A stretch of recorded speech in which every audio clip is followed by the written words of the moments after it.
I had been in retreat up near Milarepa's cave in Yolmo, 3 days walk north of the Kathmandu Valley.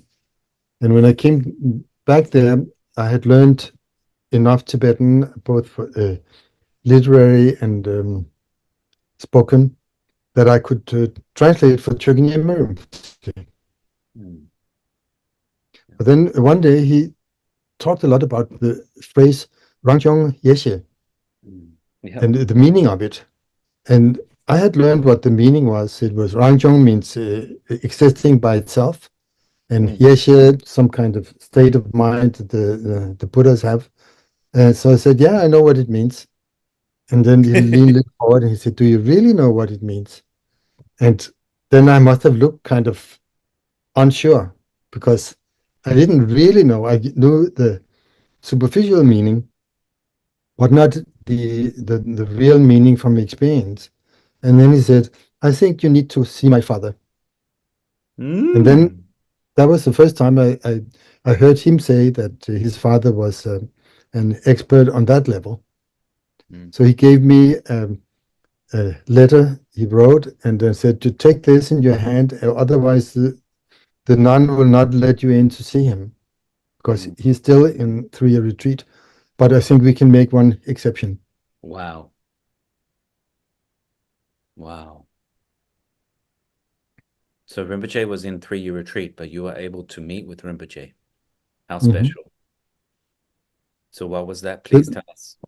The nun guarding the gate, so to speak, she lit a lot of incense and fumigated me all over as if I was infected with the pest.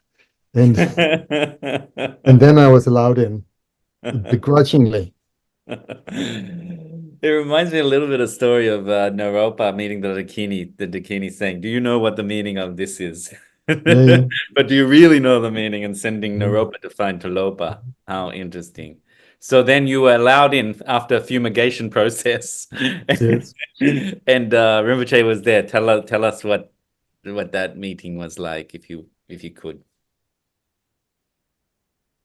I actually didn't want to talk about it to anybody, but Chogyam Rinpoche has given me not just permission, but he said you have to tell exactly what happened there, so that it can be inspiring for other people.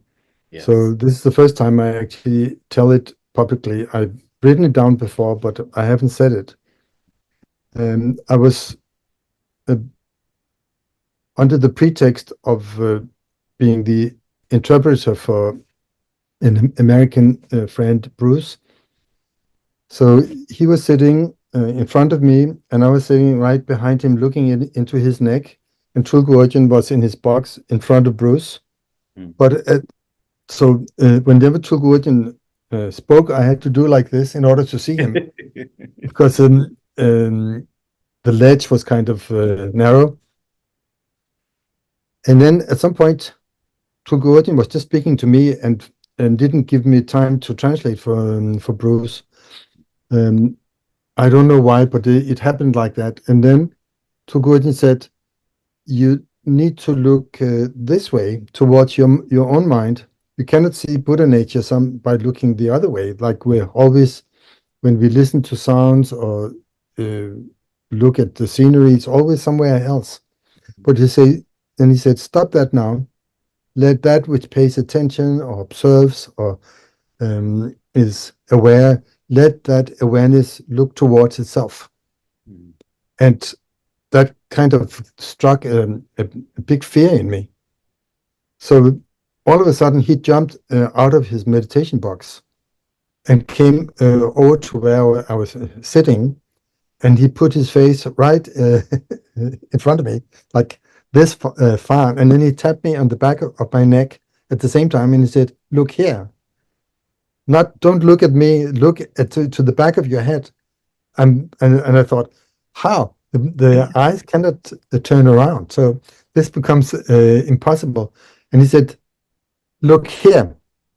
And then I started to laugh a little bit, I wouldn't say hysterically, but very shy and tried to cover it up with laughing. And he said, "Stop laughing. Look here." And he tapped me again at the back of the head. And then all of a sudden, it kind of everything fell apart. And this mind that had been hiding from itself since before I was born, like again and again, evading the knowing of itself. It totally collapsed. And then I almost couldn't speak. And it lasted like that for 3 days, no words, just completely open mind in all directions. In the scriptures, they use the example of a flame in a windless night. Just a flame, totally quiet and lucid. And that was a strong blessing of his. And he had that impact, not just on me, but on many people. He would continue until this thick coconut shell had broken open. And that was his great, you can say, sport. Yeah. He wanted people to understand, and he would keep teaching until they did. Wow. I've only translated 2 times for people where he didn't succeed in bringing them face to face with the nature of mind, not necessarily in the same way, but with some glimpse. What an incredible master. Thank you for sharing that. That is very inspiring. It gave me goosebumps, actually. Amazing. So this lasted for 3 days, you said? You were in this place Yes. for 3 days? And then it slowly tapered off, and normal confusion took over again. Yeah. And you said that this mind was hiding from itself almost. Like this is one of the things that you sort of saw, is that it's available but hidden in a way, and it's hiding itself. Is that what you said? Yeah, it's you could call it self-perpetuating ignorance. Self-perpetuating ignorance.